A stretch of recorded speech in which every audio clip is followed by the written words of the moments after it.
So why are mono and polyunsaturated fats, those that are liquid at room temperature, way more susceptible to oxidation? You may have heard this process, but you might actually not even know what this means and why it's relevant to our health and why we don't want to consume fats that are prone to oxidation. First of all, we need to understand the structure of fat when we consume it. Okay, so we get a triglyceride. That is the fat that we are consuming.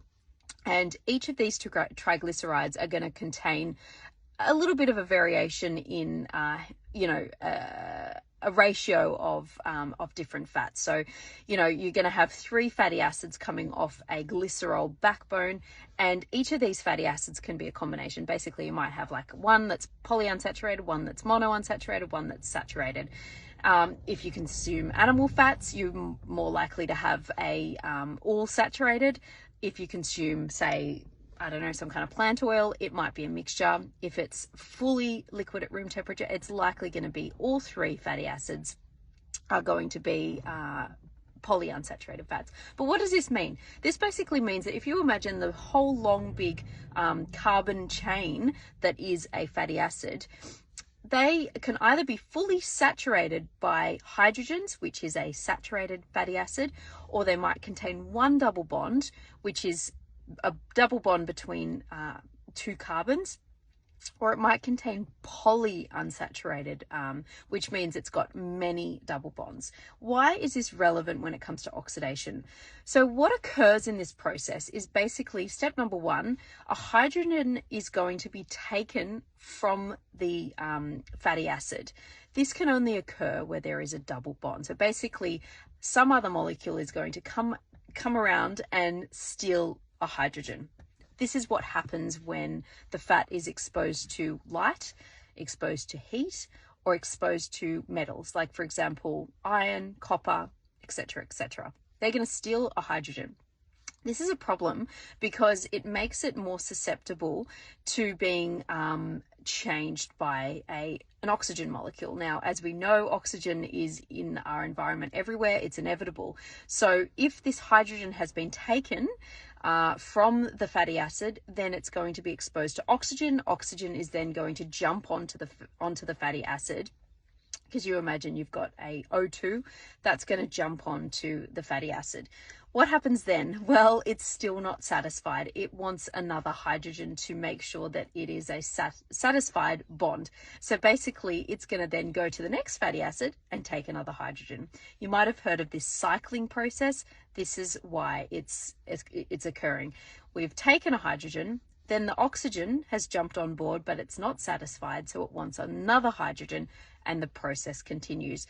Essentially, every single double bond that occurs within the fatty acid is going to continue this cycle, and the more double bonds there are, the quicker this is going to occur. Now, as I said, this is always going to occur when the fat is exposed to either light or heat or metals and oxygen. Can you prevent this? No matter how dark that container is, and no matter how careful you are about not heating the oil, it's impossible to have an oil that is unsaturated, that has not been oxidized before you even consume it. The problem is as well is that once we consume these oils, they've probably already been oxidized, and then we have oxygen in our body, and so they're going to be exposed. Is that when we are processing oils, so even if the company is, saying, okay, well, we've got an olive oil, monounsaturated oil, but it's in a dark container, and the processing, we've done it cold pressed, etc., etc., this fat is still going to be exposed to light at some point.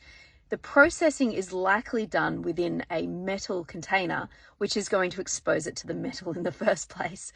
And then even if you keep it in a very dark spot, as soon as you take it out into the light, this oxidation is starting to occur. Another really important point here is that, you don't consume oils when they are oxidized because, you can smell that it has become rancid.